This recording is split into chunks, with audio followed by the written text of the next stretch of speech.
Everybody, welcome back. We're in for a part two of my conversation with Warner Loughlin, and I am so excited that she's putting up with all of my questions, which are questionable. And I really, really appreciate it, Warner. Thank you so much. My pleasure. Okay, we spent the first part talking about kind of the nuts and bolts of acting. You know, where actors come into in terms of how they discover, you know, what method to use. We spent some time talking about your wonderful approach to acting, the Warner Loughlin method. Again, I encourage everybody to check out Warner's book and her studio in LA. What I wanted to discuss now is kind of how people, you know, actors are people, and we all approach things from our prism. Me personally, and one of the reasons why I kind of like some of the things that your acting method does, and you know, disclaimer here, I'm going to mention some metaphysical things. If you believe in it, great. If you don't believe in it, just think I'm weird. I'm okay with it. So where I come in, and I've had some experiences in my life that made me understand that I'm an intuitive and I have some ability, and I've gone to mediumship classes, and I've talked to some beings that are not in the physical plane. I've done some stuff where, you know, I kind of pulled a white piece of paper with something on it and I didn't know what it said, and I tuned into a crime scene and I described that crime scene, and it happened to be an accurate thing. And I had no idea about it. So I've had enough experiences where, you know, I would be talking to somebody and then their father who passed away comes through, and I know their name, and I kind of get a sense of who they are, and I say it, and it's true. So I've had enough where, you know, people who don't believe in it, I'm okay with, because there are things that happen to me that there is no other way of explaining it. So I come into acting with that kind of baggage, if you will, with that understanding of the world, with all of my things. So when I start looking at acting, I kind of immediately start going into, well, mediumship, right? So mediumship and channeling is the ability to kind of bring in a spirit from the other plane. Again, whether you believe it or not, please bear with me, it has an acting component to it. So there's channeling that I have done, which is you, in a way, you elevate your vibration, you kind of connect through something, and then you get information. And the first time I've experienced channeling was in writing. As a child, I'm a poet, and I started writing, and then a lot of people were saying, my goodness, this is a 7 or 8-year-old kid, and the stuff that he's writing is way more mature than anything that he would have life experience on. And I didn't know, but I was just writing, and it kind of seemed like there was information that was channeled through me.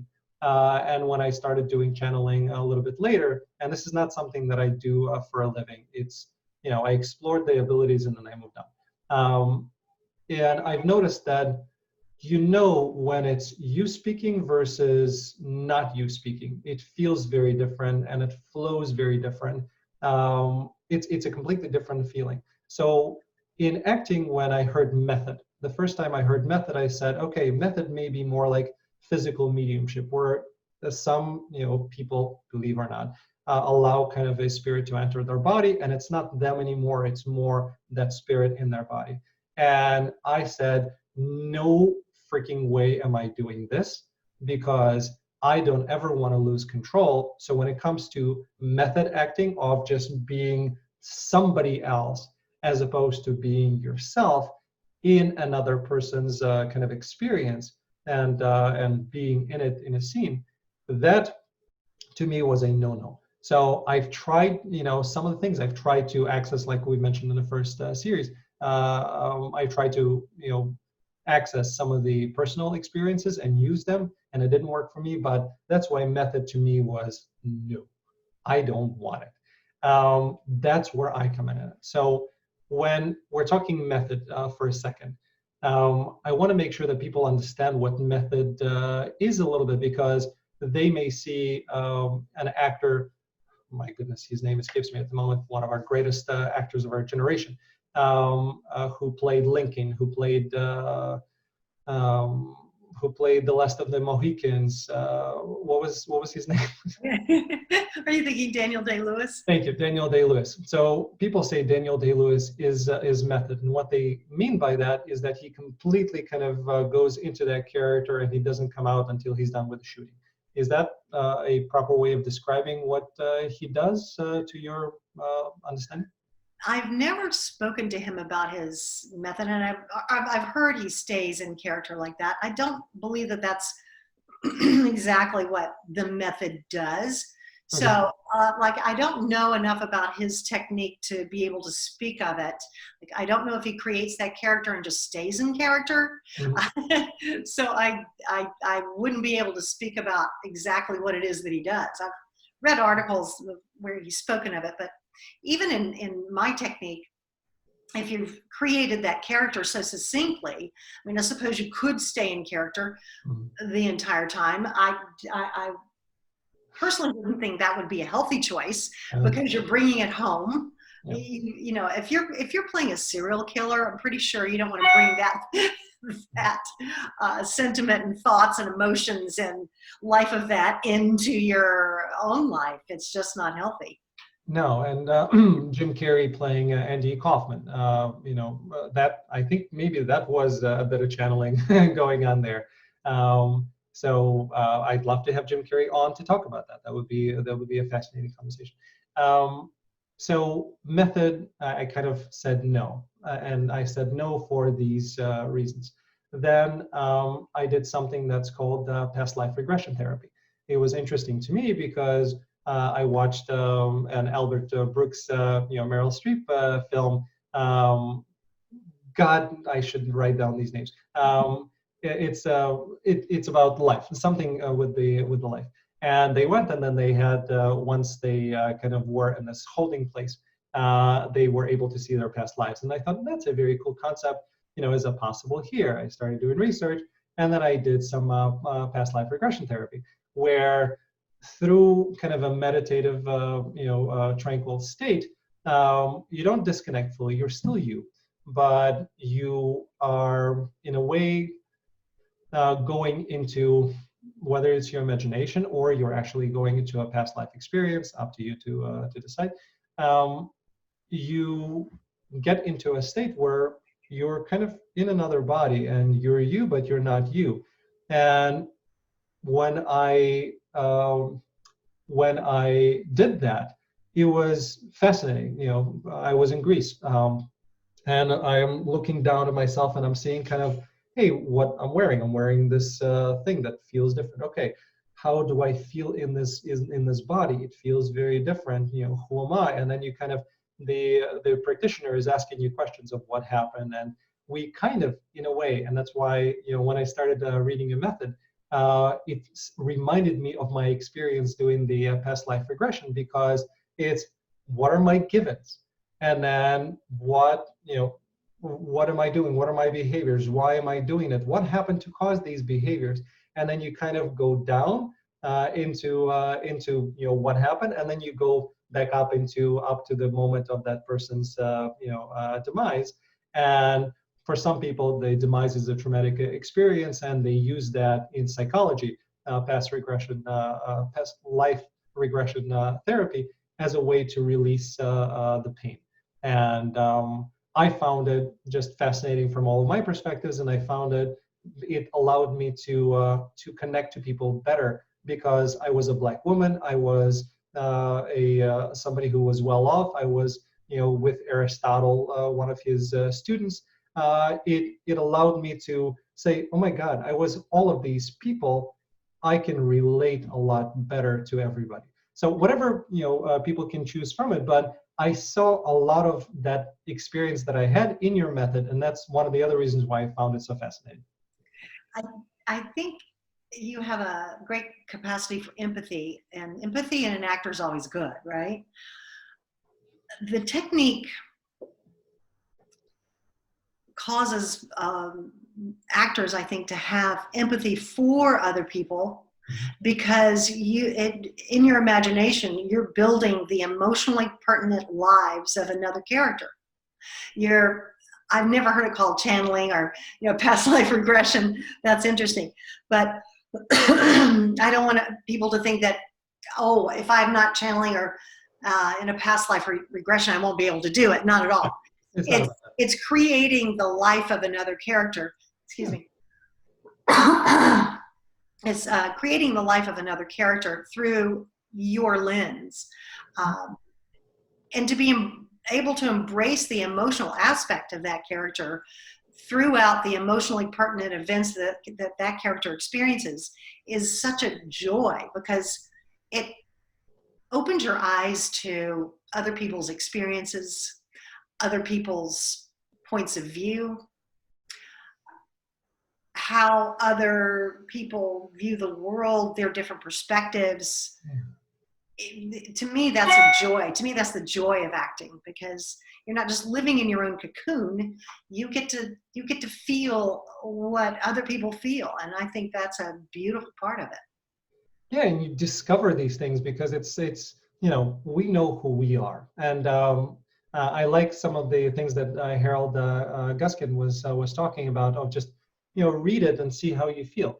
And if you do that as the character, then it becomes very organic, and it becomes very easy without any pre-planning, which again, being the analytical, actors like myself tend to pre-plan things and try to kind of decide of, okay, this is where we're going, so I think this is how it's going to show up. No, throw all of that out and just be. It comes down to that point. So to help actors and kind of get back on the train that we started in the first conversation, because we hear all the time, be yourself, be someone else, be a mix.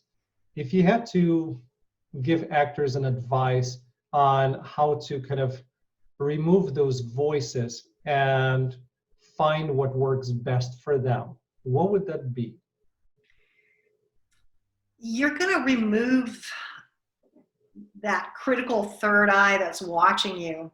If you've, for instance, done emotion with detail, and I know if you don't know the technique of emotion with detail, it might not be a concept that makes sense right now, but because you've investigated the life of the character to the degree that you have, you can allow yourself to get out of your head, because if you're looking at a scene, you never enter a scene the way you leave it. You're always going to enter it with one kind of emotion, and you leave it with another. It may be subtle, it may be great, but still, you never truly, at least a well-written scene, you never enter it the way you leave it. If you've got your prior circumstances, prior moments, and prior instance set for yourself, you're going to have a slightly different scene every time you shoot it. Prior circumstances meaning the circumstances that led up to the scene. The prior moments meaning what are the exact moments that led up to the scene. Now, this takes into consideration that you've done all your character work, right? Then right before you shoot the scene is the prior instant, which is the exact character thoughts and the exact words that the character is thinking them, but you're not saying them out loud, you're just thinking it. So that thought leads you into the scene in a very specific way. So you're coming in with something in the scene. So you're not really, then you're able to react to the other actor throwing something at you, because you don't know what he or she is going to give you this go around. You don't know. But it lets you enter the scene in a very specific way and allows you to play. If you've done your character work, you can play. That's hugely important. Yeah. And if you don't, you're just twiddling your thumbs and trying to figure out which method applies to what at this moment. I call that a wing and a prayer. Yeah, which not a good way to do multiple takes time after time after time. No, I've done it before, and trust me, it's frightening, because in the method too, I find that, first of all, if you chase an emotion, it will fly away. But in the method, I found that I would wait to that moment in the scene, dreading it for 2 days, whatever. Wait for that moment where I had to break down and shoulder heave being sobs, and it would be like, oh, please, please, please let me get there. Please let me get there. But you're anticipating it to the degree that you're not going to get there. Okay.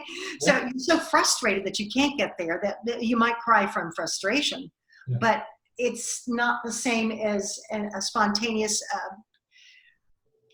crying as the character cries. It's pressure, and the second you put pressure on yourself to have an emotion, you're not going to have it, right? Anything you chase flies away. Been there. Yeah, it's a really interesting thing that we're doing as actors. We have to keep all of this on our minds, and yet we have to be fresh every single take. To piggyback on something that you've mentioned of using the technique, and the takes are going to be a little different every time. What have you found? Because I don't know, when I looked at IMDb, you have 160 plus credits in there. So you've been on set quite a bit as an actress yourself, and working with your clients. What have you found that works best for the actors to remain fresh and interesting and in character, take after take, shot after shot, on these incredibly long days that they have to go? Again, we would have done extensive character work prior to stepping on set, right? Yeah. But I have a little mantra that's called breathe, reset, prior instant.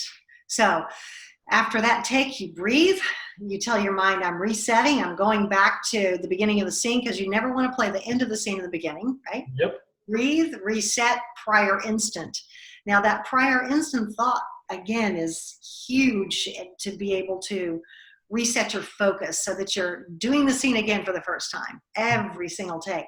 Now you might want to change that prior instant thought on each take just to keep it fresh, right? And if you get a note from the director who says, I want you to be more angry. Well, if you, because you'll get direction like that, be more angry.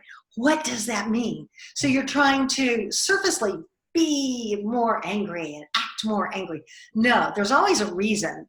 You ask yourself, why is my character angrier? Your imagination will come up with a reason, but you must know the emotional reason for that to exist. You would perhaps change your prior instant to reflect something like that, and so that you don't have to play at something in the scene. You can be rather than play at it, if that makes sense. It makes perfect sense, and thank you. That's actually really, really useful. And a lot of times, I'm going to use myself. I don't want to use anybody else and their experiences, but a lot of times you simply forget. You're so overwhelmed. You're doing an overnight shoot. They set things up. You've been waiting for 3 hours. You remember to run your lines to make sure that they're still fresh in your head. You kind of remind yourself all of these things. And when you get into a moment where they say, go, or action in this case. By the way, often it's not just action. It's not the camera lights action that we hear all the time. It's the you hear sound, and then you hear something from the sound team that makes no sense to you, because they're not going to say I'm ready. They're going to say sound. It's not even recording. I forget the rolling sound. Yeah, rolling sound or something. It's like, and you get to a point like, oh yeah, that's me. And then all of that stuff is out of your head, and the only thing you're thinking of at that moment is, I need to hit this particular spot. I need to make sure that I do this right. I need to make sure that I don't lose the words that I've been practicing, that I haven't said in the last 2 hours. And you're forgetting that you're the character in the first place, and you're just playing. And it takes a lot of discipline to stay in that and do it time after time. So long-winded way of saying that your technique and your little mantra that you just gave is a great way to snap into it.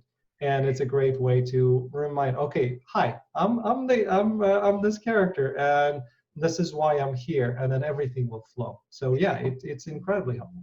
There's a thing I'd like to call primary, secondary focus. Your primary focus is the character. Your secondary focus is what's going on in set, because we have to be aware of that, right? Yeah. So we're somewhat ignoring when we hear crew because we want to be immersed in the character at that point, immersed in the circumstances surrounding the character. Yeah. Yeah.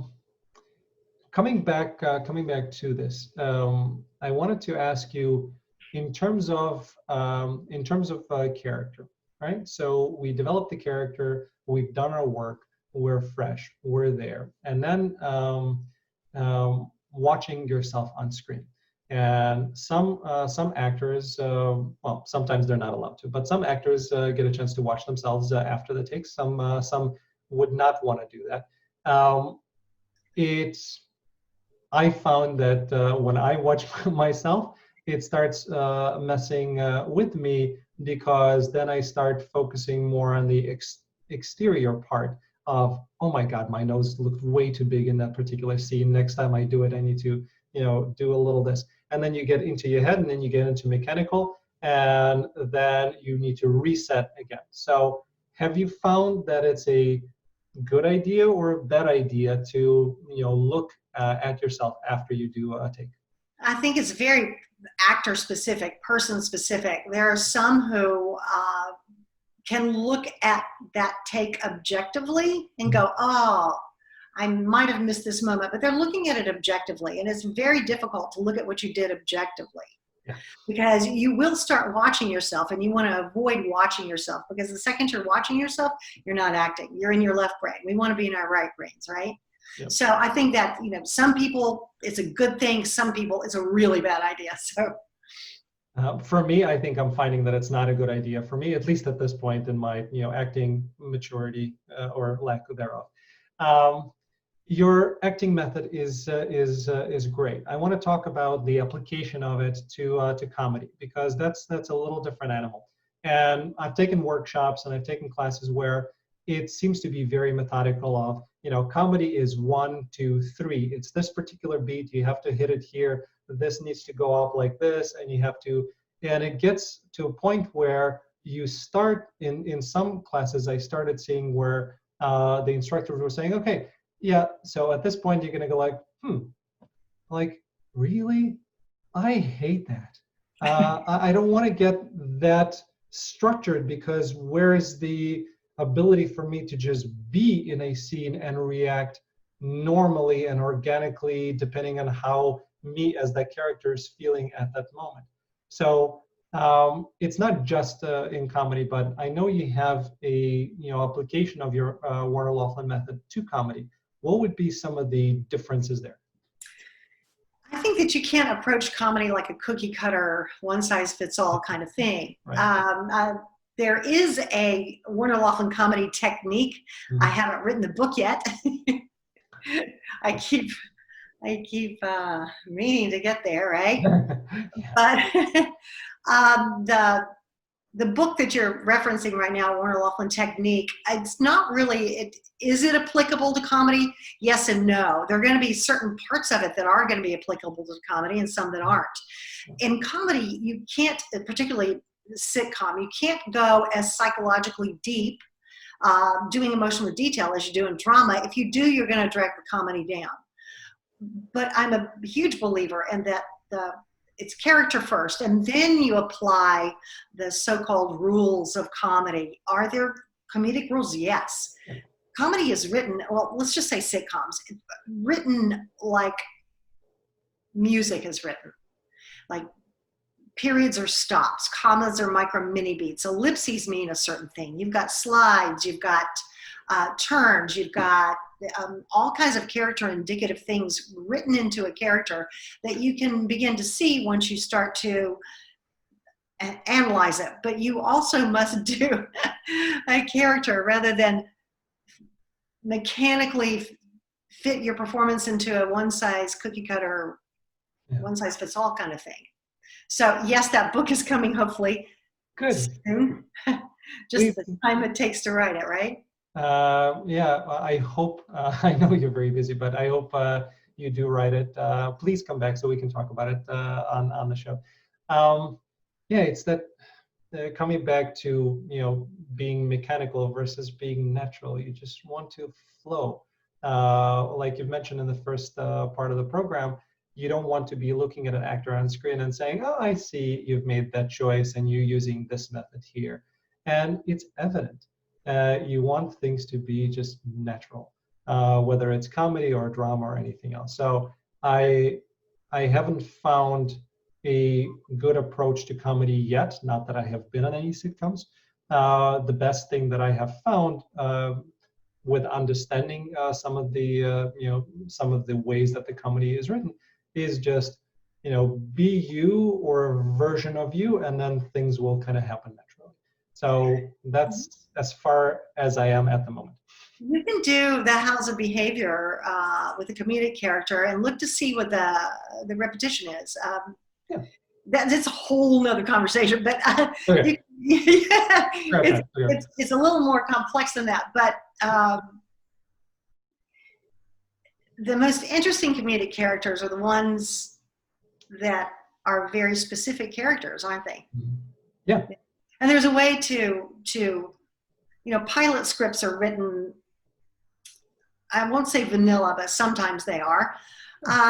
Because once the actor is hired in a pilot, episode 2, 3, 4 or something, the writers will begin to kind of write for their individual uniqueness of character, right? But in the pilot script, you will see, ooh, this is a definitive kind of character. What's unique about him or her? And you work from there. Like I say, it's far more complicated than we have time to. If you've got 3 hours, we'll go over it. I would love to, but we'll have to schedule it appropriately with your time. In terms of other things, like some actors we see, they go big. And Jim Carrey is a great example. He's incredibly talented. And in some of his roles, he's just incredibly big. And in some of his roles, he's very, very small. When actors, like myself, look at these things, and then you hear, Jack Lemmon, he started doing, he went from stage to screen, and the director kept on saying, less, less, less, less. And Jack Lemmon finally said, hey, if I'm doing it less, I'm not acting at all. He said, yeah, you got it. So is there time to go bigger? Is there time to be smaller? I haven't heard kind of an explanation on that yet, and I'm sure I'm not the only one asking these questions. I think it's character specific and genre specific. Is it a big raucous comedy on film? Yeah, you can be bigger, right? Does the character require you to be bigger? If the answer is yes, then yes, you probably can, right? So it's very, is it theater? Is it film? Is it TV? So I think depends on the genre and depends on the kind of comedy it is. I mean, multicam sitcom is far bigger than, say, single camera comedy is, right? Yeah. It's all very different. And the tone of each show is also very different. Think about the comedies that you love on TV. They're tone specific, right? So I think that the tone, the genre, and the character would determine how big or how small you'd be. So, and I know you work with actors, obviously, preparing for roles. Do you work with actors as well, preparing for auditions? Because that'll be another thing of, okay, do I go big here? I feel like that character is this. Do you work with people on preparing them for auditions? Sure, all the time. Good, because I think that type of help would be very, very significant to somebody who's trying to make a choice. Every coach in the studio, every single coach in the studio does private audition coaching, one-on-ones. Good. Through Skype, FaceTime, Zoom, whatever.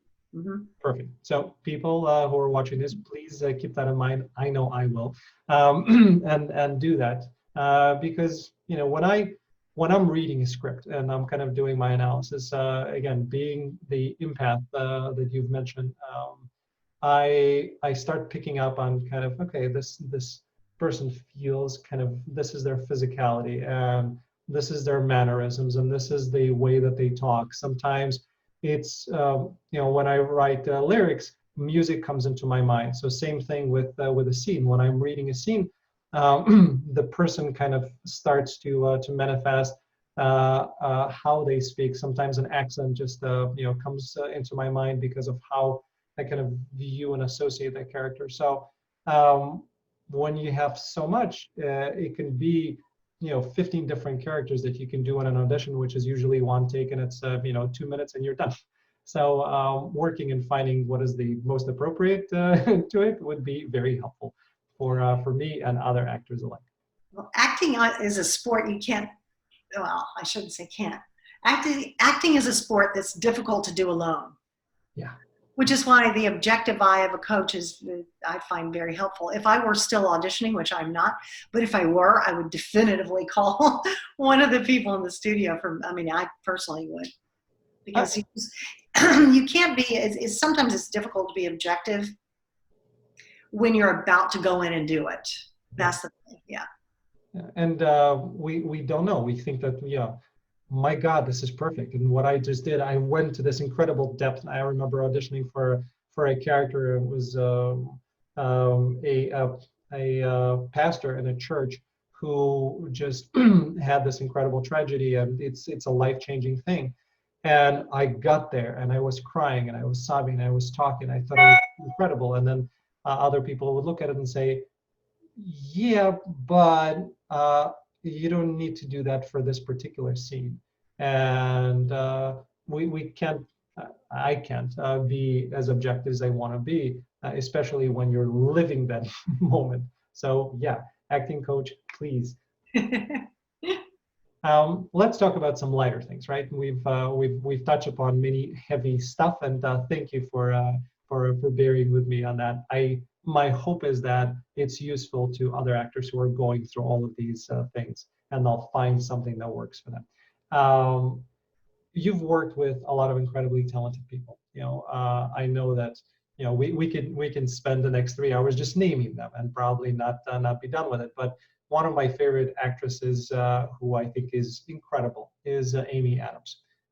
You work with Amy a lot, and what Amy mentioned, when she was talking about why she loves your method, is that ability to stay herself and stay okay, but still be able to go into the character and have these dramatic scenes and then be out of it and be okay. How, and information that you're able to share without anything that we're not supposed to know, but did Amy start out as more kind of method and it didn't work for her and she was looking for a different path? How did she come to you? I can't remember if her brother was in class before she was, or if they both found, here's my dog, Maddie. Hey, that's cute. Hello. Amy was one of the first people in the beginning of the studio. Amy and I have been together for decades. She was 20-something. She was a musical theater actor. The brilliant thing about Amy in class back in those years? Every 4 seconds, she'd raise her hand. Oh, sorry, that's my dog having a little, listen to that. Sorry, Maddie. No, it's okay. Maddie, sorry about that. No worries. You're okay. No. Bless her. The dog is allergic to all of my questioning. Amy was the person in class, and God, I love her for this. She would be the person in class raising her hand every 4 seconds and going, I don't understand that. Explain it. Explain it better. Explain it more. Okay. I don't believe that. I'm like, okay, just try it. She's like, so Amy, to her credit, questioned everything and would try anything. Amy to this day is one of my most favorite human beings on the planet. She's one of the most down-to-earth, lovely, caring, empathetic women ever. And I think she's a phenomenal actress. And when I say that she works hard at it, she works remarkably, incredibly hard at it. Look at things like Arrival, the countless hours we spent on emotional detail of that, but it required it.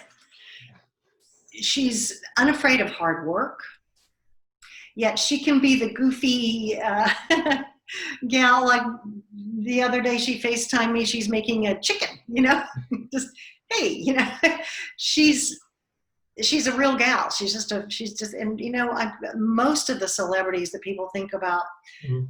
of being, I think some actors think celebrities are different. They're not. They're just people. They're just actors. They're the same as anybody. Yeah. They have more scrutiny, and they're seen everywhere, and the successful ones get a lot of followers. But yeah, they're just people. Now, of course, some people get changed by that, and they become different. But hopefully, the people that you get to work with are kind of remain the same people who they were before they got famous. Amy is exactly the person now that she was all those years ago. Exactly the same. That's nice. What you've mentioned again, you work with so many celebrities, if we will. What's been your favorite experience working with them? Naming or not naming, but just in terms of your experience. In terms of experience, working with any of these actors, has that been something that you'll treasure because it's just it for you it's been a very special thing, kind of it happened and like, yeah, that's gonna stay with me, that's part of your memory that has emotion attached to it? yes, I think there was a moment, kind of a magical time. I say it's magical, maybe not the right word. Safe House with Ryan Reynolds, and that was shot in Cape Town. Mhm. We were there for quite a time. My mother had just passed away, and he was going through some things in his life as well. So it felt like going to rehab, so to speak, and to be away from your life and to be ensconced in a character in a movie. The one thing I love about being on set or being, I don't know, embracing a character is that you're on set. It's like you're forming this new little family, and you meet the most incredible people most of the time, right? But it's like, to me, it's a little respite where my real life is sitting right over there, but now I'm in this magical life right now where I have this, it's an insular feeling that I find very comforting for some reason. No, thank you. I appreciate that. And yeah, I have very limited acting experience in the indies and shorts that I have been in, but that acting community and being on set, that's probably the most incredible part. It's just it's a family. It's a very, very lovely environment. And if it feels toxic, if you're in a class and it feels toxic, leave. Get out, yeah. If you're with a teacher who makes you feel like garbage, please leave, because it cannot be about the teacher. It must be about the actor. People who try to break you down to build you up, well, that's great if you're a football coach. Yeah. But if you seek to break an actor down, my question would be why? Mm-hmm. Probably why? more about the person who wants to do the breaking. I don't teach from the don'ts, because if I say don't do this, Ellen, don't do that, all you're thinking about is what not to do. It's much more important to know what to do. Much more important to know, oh, how can I make this better? Rather than, oh, I'm doing that wrong, because anybody can look at a scene and go, I just didn't feel that relationship. I didn't get the energy, no connection between these two characters. Didn't believe it. Anybody can say something ridiculous like that. But what the teacher did not tell you was, how do I make the characters more alive? How do I make the chemistry stronger? How do I make the connection with the other characters stronger? How do I make it better? That's what you need to know. Not particularly that you did it wrong, because 9 times out of 10, when you're acting and you finish a scene, you walk away going, yeah, that felt good, or gosh, I was off, right? Yep. So it doesn't help you to know, oh man, you were so way off.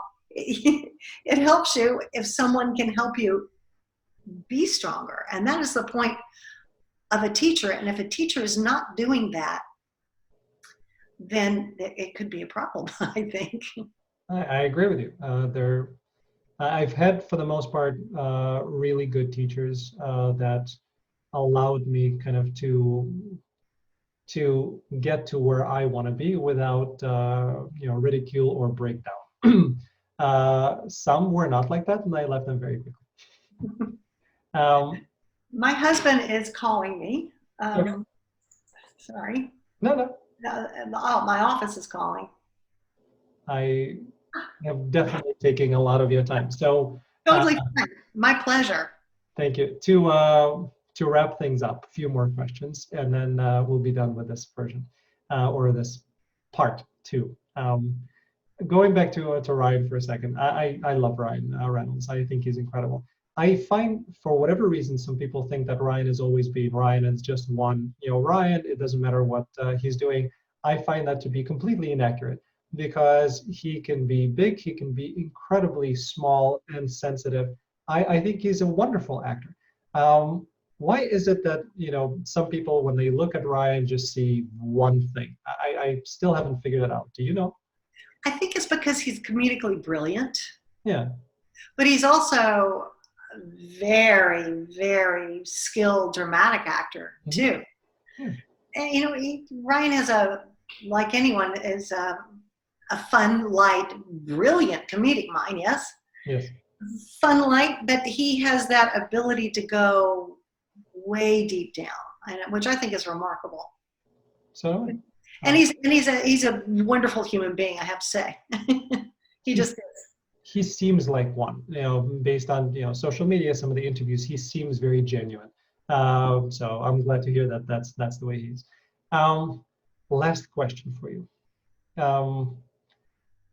I asked this of all of the actors, so I wanted to ask you as well, because you are an actor and you were an actor. If there was one advice that you can give to yourself as the younger actor, or to anybody else that is listening right now as a younger actor, what would that one advice be? Embrace freedom. That's good. I like that. Freedom to be the character, freedom to not care what